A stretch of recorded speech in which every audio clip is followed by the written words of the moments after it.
Now, on your Monday morning drive. If you get it to the golf channel, that's the edge. I feel like I can get to the golf And if you get it to the right of the golf channel, that's your front right of the green. Wow, what a shot from there. One heck of a shot. He came right at us and into the winner's circle. A full recap from Vegas, including the incredible story of perseverance that led Patrick Cantlay to victory on the PGA Tour. Once a can't-miss kid, now he's a winner on the PGA Tour. And we'll chat with one of his mentors about the bright future for the first-time winner. We have a new projected world number one on the LPGA Tour. We'll talk about Seung-Hoon Park's unprecedented run and could she sweep the major awards at season's end.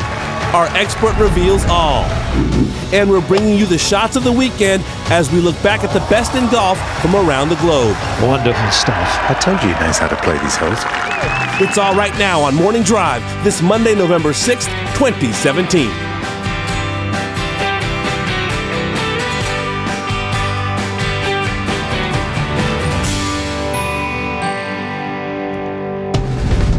Back inside Studio AP. It is a Monday edition of Morning Drive. Damon had Cara Banks, a PGA Tour winner, in Robert Dameron. Guys, good morning. How are you? I'm great. And you know what? I loved watching that golf finish in Vegas last night. I was planning a really early, bedtime for an early Monday morning, but I couldn't stop watching. It was fascinating. We like playoffs. It's dramatic. And, well, it was a very good winner that was produced, Robert. There's a little bit of everything, was there? A lot of bad shots actually finishing up. And I was like you, I kept checking the clock. It felt later because the time had gone back, and I got to go to bed, but I was too into it. Yeah. Well, guys, listen, part of our family has been missing for a long time because of her own growing family. Ladies and gentlemen, Lauren Thompson is back in Studio AP. Oh my gosh, it's been, well, actually just a couple weeks since I've stepped foot into Studio AP. We came back for a very fun junior golf segment. I'm going to get to that in just a few moments, but let me get you back to July 13th because I was so excited to welcome in the fourth addition to our family, Nicholas Stephen, on July 13th. I've got two boys now. I am way outnumbered. It's testosterone overload going on in our house right now, but it is a lot of fun. And then what did I do? I got to share him with the world, and Nick actually got to have his first appearance on TV in Studio AP. Now, the guy down below, that's Brantley. That's his 3.5-year-old older brother who just is such a ham. I mean, he loved his time in the spotlight for Junior Golf Week. Such a fun moment right there. And that's been continued. Halloween. I know a lot of our viewers were out there trick-or-treating. My son, well, he's the one that decided we would all be Avengers. So I was Black Widow. My husband was Captain America. Then we've got Thor, and baby Nick, he was Baby Hulk. So lots of fun on Halloween, lots of fun going on today in Studio AP. Glad to have you along with us for a Monday. So let's get to what is happening now in the world of golf. We were talking about Las Vegas, kicking off your Monday morning with our newly crowned winner, Patrick Cantlay, in gusty conditions, making TPC Summerlin the stage for his breakthrough PGA Tour title at the Shriners Hospitals for Children Open. So we bring you back to Robert Dameron and to Damon Hack to see how it all shook out. Yes, LT, we begin with Alex Checa at the par 3 17th. Robert chipping from the rough next to the green. And the leaders were just kind of making the turn at this point. He didn't really consider he had a chance to win, but still looking for a nice finish and a great pitch right there. He would also birdie 18 to shoot 9 under 63 on Sunday. He posted as the clubhouse leader at 9 under. Here's Patrick Cantlay. He was tied with Wee Kim for the lead at 10 under, heading to the par 4 18th. This long putt for par. Yeah, after flaring a second shot way right and hitting kind of a heavy chip. Actually a really good putt, but slow down. He would have to make that. He would shoot 67, finished at 9 under, tied with Checa. So Wee Kim, a chance to win the tournament outright. 15-footer for par and 18. You know, for the rest of his life, he's going to remember this. Why short? He's going to say anything but short. Can't leave it short. Never. Cannot. Three-man playoff. Kim, Cantlay, and Checa all tied at 9 under the second playoff hole. Here's a birdie opportunity here. Actually, this is Wee Kim off of the tee, and this is long and left. Yeah, and they all three actually flirted with left on the first playoff hole, making bogey. Wee Kim stepped up and actually missed it left. Not a good start to that playoff hole. He'd have to take a drop. But here's Cantlay, his second shot from behind the tree. How good is this? This is unbelievable. A little later, I'm going to show kind of how he did this. Maybe I won't pull it off quite as well, but I loved it. He just took the bull by the horns right there and said, I'm going to win it or lose it with this swing right here. Incredible shot just to give himself a chance. Now, using the putter from off the green. Well, he had chili dipped the chip very similar to that on 16 in regulation, so he wasn't going to risk doing that again. A touch of class, nearly holes it. You have a short putt for par remaining. That puts the pressure on Cheka. This putt for par. Yeah, and I really thought an old cagey veteran like Cheka would make this one again. Lost its speed going down that hill. And this is the par putt. This is Cantlay for the win. Here it is. Makes the par putt on the second playoff hole to win the Shriners Hospitals for Children Open on that second playoff hole over Cheka. And Kim, his first PGA Tour victory comes in his 43rd start, having overcome health issues, personal tragedy, having once shot 60 as an amateur at the Travelers, and now, Cara, a wonderful Sunday at the Shriners was his. Well, yes, Damon, there is more to Cantlay's story than you might realize, and our senior writer at golfchannel.com wrote a revealing article when the then 24-year-old returned to PGA Tour competition this February. Let's welcome him in now. Ryan Lavner is on the Golf Advisor phone line. Good morning, Ryan. Good morning, Cara. So Cantlay, as we know, was the #1 amateur in the world for a record 55 weeks. He showed potential in tour events from an early stage. But just a year after turning professional in the summer of 2012, he endured a physical setback. What exactly was that? Yeah, while warming up on the range at Colonial in 2013, he said it basically felt like he got stabbed in the back with a knife. He was eventually diagnosed with a stress fracture in his L5 vertebrae, and he really wasn't the same player for the next few years. He had a couple stops and starts where he thought he was ready, but he really wasn't. He tried to return full-time 2016, suffered another setback with pain shooting down his legs. It was really demoralizing. At that time, which, remember, was a little less than 2 years ago, he wondered if he was ever going to be able to play golf again. So he already felt so far away from where he expected his goals to be, Ryan, and then, as if it couldn't get any worse, personal tragedy struck. What happened? Yeah, talk about awful timing. So 4 weeks after he was told by doctors they needed to shut it down, he was bar hopping with his best friend and caddy, Chris Roth, when Chris was struck by a car while crossing an intersection. Cantlay was only about 10 feet away at the time. His best friend essentially died in his arms. Just an awful scene. And hearing Cantlay tell his story, you could hear the pain in his voice. He was already at the lowest point of his life. He was so far away from what he wanted to achieve, and that happened. So he still admits now that it still haunts him, that it's always going to be there, that he's never going to feel better about the situation or what happened. He just hopes that time heals it, or at least numbs it a little bit, and that's the way that he's kind of moving forward. Yeah, time often is the only healer, and he did speak about it in his winners' press conference yesterday, saying that that was such a level of heartbreak that will far outweigh golf, and something that he just has to learn to try and compartmentalize. We have learned that Cantlay continued to work hard through so many lows. When do you think he eventually, when do you think was the time, Ryan, that he eventually returned to full health? I don't think it was till this past February when he returned at Pebble Beach. He had a major medical, so he had some starts to play with in 2017. But if you look at his schedule and you look at his results, he took it very slowly, making sure he didn't push himself with too much and too soon. But like anyone who has suffered back problems, he has a very strict training regimen that he has to follow, otherwise he's going to suffer another physical setback. But he feels great now. He played a ton of golf in the playoffs. He made a trip to Asia and China. So he's still going to take it cautiously, but right now his health isn't a concern, thankfully. Yeah, he seems to be very golf mature and mature as a person overall. Another thing that he said in his winners' press conference yesterday was that there's not a lot of give up in me. So, he seemed like he was always going to try and get back to this stage despite the journey that he'd be on. Was the victory yesterday a mark of the potential that has always been expected of him? Oh, for sure. And don't forget, before there was Jordan Spieth or Justin Thomas, Patrick Cantlay was that stud amateur who everyone thought was going to take over the PGA Tour. And he still might. Spieth said he thinks that he's a future top 10 player. I'm not sure many around the game right now would disagree. Cantlay said last night that it's like someone pushed the pause button on his career. He's still only 25 years old. He's very fresh because he had those 3 years off. And it's reasonable to think that, the best golf of his life is still ahead of him. I think the win in Vegas is just the start of many.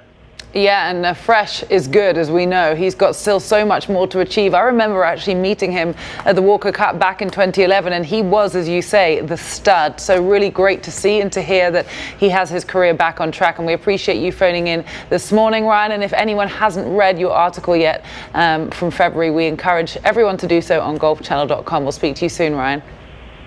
Thanks, Gar. I appreciate it. All right, Damon. All right, Carl, also happening now, Justin Rose won his second straight Rolex Series event on the European Tour on Sunday, knocking in this 10-foot birdie putt to clip Nicholas Colsaerts and Dylan Fratelli by 1 in Turkey, and closing the gap on points leader Tommy Fleetwood in the race to Dubai. Standings with just 2 events left. Fleetwood in the field this week at the Nedbank in South Africa, while Rose is taking the week off to prepare for the season-ending DP World Tour Championship next week. Both players have had fantastic seasons. Fleetwood probably hotter earlier in the year. In fact, he has just 1 top 10 in his last 8 starts, while Justin Rose has been electric of late, winning 2 straight Rolex Series events following that malaise, we'll call it, after that runner-up finish at the Masters. Robert, I guess the question is, when you look at these last 2 events and these 2 players, is Rose, he's obviously in great form, will he have any gas left in the tank, or is Fleetwood going to be the leader in your mind just because he's not, he has some room to improve? Oh, he'll have gas in the tank. Don't worry about that. Rose taking the next week off, something I'm sure he just had planned.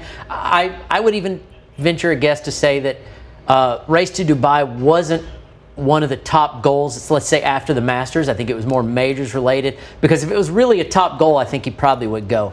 Now, that being said, Fleetwood right now has a $135,000 cushion on Rose. If that stays the same going to Dubai and showing the form they're both showing, I think that's a 50-50 coin toss, really. So Fleetwood really needs to pad and cushion that lead over Rose in South Africa this week. Speak about having gas. I think that Justin will have more gas than Tommy Fleetwood, because he's having this week off. Tommy's going to South Africa, playing Nedbank. He will actually have played all 4 of these last consecutive events: Shanghai, Turkey, South Africa and Dubai. That's not only a lot of golf, that's a lot of travel, and he's a new dad as well, don't forget. In my opinion, this is a career year for Tommy Fleetwood, and he's been leading the Race to Dubai for so long. A little bit frustrating for him, perhaps, but still a nice angle to the competition that Justin Rose can come in, Robert, and perhaps clinch really the season-long honours from him before it's all said and done. That said, I want to ask you your impressions on Justin Rose's schedule this week. He was very honest about it yesterday evening. He said, this will still be an important week for me. I'm going to catch up with my coaches, with my physios. I've still got to get myself and my body in position to play Dubai next week. So even though I'm not at a tournament, I'm still working this week. Well, my first thing I thought when I heard that is, you've just won 2 tournaments in a row. Why? I can understand the week off. Why go with the coaches unless you're just going to do just the slightest little, just, hey, does this look good? And Foley says, yeah, sure it does. And you go on. I would assume he's not really got anything to work on other than just keep it going. But we were talking Fleetwood. He is having, his career season so far. But right now, when it comes to gas in the tank, it's a lot harder and more taxing on you mentally to not be in form and still grinding it out, as opposed to Justin Rose. When you're really in form like that, golf's pretty easy. It doesn't take a lot of stress. It's neat to see Justin playing so well, considering how disappointed he was with that runner-up finish at the Masters. When I spoke to him in London at the BMW PGA, said, listen, I'm just trying to reboot. He took 3 weeks off after the Masters and said, I put no pressure on myself, did not touch a club. I hung out with friends and family just to try to kind of start over, because he put so much into the big-time events. It's nice to see him playing well again. That's what they do, it seems, the team of Justin Rose and Mark Fulcher. They invest so much into specific tournaments. They did the same at the Olympic Games the year prior, and that one worked out. They came out on top with the Olympic gold. They did the same for the Masters this year, but as we know, fell so short. It seems to be like they've eventually, well, they're trying to put that goes to bed and rev up for what could be a very entertaining Masters in 2018, but that is way ahead. Let's get to what else is happening. And according to the Rolex Rankings projection tool, there will be a new #1 player in the world when the updated rankings are released later this morning. Yes, current world #2, Sung-Hyun Park, is expected to pass #1, So Young-Yu, and that isn't all. Let's take a look at where the 24-year-old South Korean currently stands across all of the season awards. This is incredible. Don't forget, she's already locked up Rolex Rookie of the Year and did that quite a long time ago. She currently leads the official money from anyone on the LPGA Tour as well. That's even better than the likes of Lexi Thompson, who are at the top of the race to the CME Globe. Speaking of which, she's only in 3rd position for that, and she's 2nd for scoring average and Rolex Player of the Year. Now, Robert, we know Nancy Lopez is the only person previously on this tour to have won the Rookie and the Player of the Year in the same calendar year. This lady looks to do even more. It's absolutely unprecedented. The money title, the scoring title, on top of that, and she's very, very close to getting that Player of the Year and Rookie of the Year. It is completely unprecedented. Now, she wasn't straight out of college or out of school. She did play Korean LPGA. She did get up to, I think, 10th in the world. But still, it's a different ball game when you get to the big time on the LPGA and you're doing all this travel. Her demeanor and her lack of being intimidated or scared by this situation, it's amazing. She's just like, she's almost like Dustin Johnson on our tour. Just like, it seems like nothing phases her. She just moves right along and does her job, and she is doing it very well. And how about how impressive it is that she's doing this in this incredible era of Korean golf in terms of the depth. You have the Se-Young Kims and the So-Yeon Yus, and also doing it following a year in which Ariel Jutanugarn won 5 times and Lydia Ko won 4 times, and Lydia Ko won 5 times in 2015. For her to establish herself in this way with the Lexi Thompsons playing, so there's a lot of talent, especially top-heavy on the LPGA Tour. For her to be putting up the numbers that she is, it's remarkable. But we also can say we saw her coming. She was someone that was kind of a YouTube sensation. Go look at her golf swing, a powerful swing. A lot of people predicted this, and we're going to talk to Ron Syrak a little bit later about what the projections were for this incredible career. Yeah, fascinated to hear what he will have to say. To me as well, Robert, it just speaks to the strength of the KLPGA Tour. Yeah. So much talent emerges from there. The fact that she could get herself up to 10 in the Rolex rankings before really becoming an official member on the LPGA shows you not only how well she played out there, but her ability in major championships too. That surely is only a strength for the LPGA, that they have these incredible feeder systems. Oh, no question about it. And on both tours, men's and women's, the depth of talent keeps getting stronger and stronger. And the one thing maybe that I'm most impressed by was her readiness to stand on this stage. It's almost like Tiger Woods' dad trained him not just to be a great golfer, but to be prepared for that spotlight and not be afraid of it. And that's the way she is. She's just not afraid of it whatsoever. Seung Hyun Park looking to make history on the LPGA Tour. For more, though, let's say good morning again. And we're so happy she's back to Lauren Thompson. Glad to be back. So let's keep it going. And on the heels of that conversation on Seung Hyun Park's projection to the top spot this week, there's also a chance she could sweep the LPGA awards for the season. Well, Golf Channel contributor and LPGA insider Ron Syrak, he's going to join us live with the answer. Then we're going to switch it over to a former world #1, serious wedge work on the range, the exact tweaks Rory McIlroy is making for the rest of the season, why this practice could make perfect, and what it could do for your game as well. We'll take you inside all those moves. Plus, November, it means playing under pressure month for Golf Channel. Michael Breed, he's got a special lesson for you on how to come through in the clutch and stay calm when you're feeling the heat. Let's face it, we've all been there on the golf course. So much more on the way this Monday. Studio Scenics provided by Royal Kaanapali Course. Morning Drive back in just a moment. I mean, she's not rusty, is she? She is straight back in the swing of things. Back in the groove. Yeah. Back to Bro. Maybe better than before. better than most.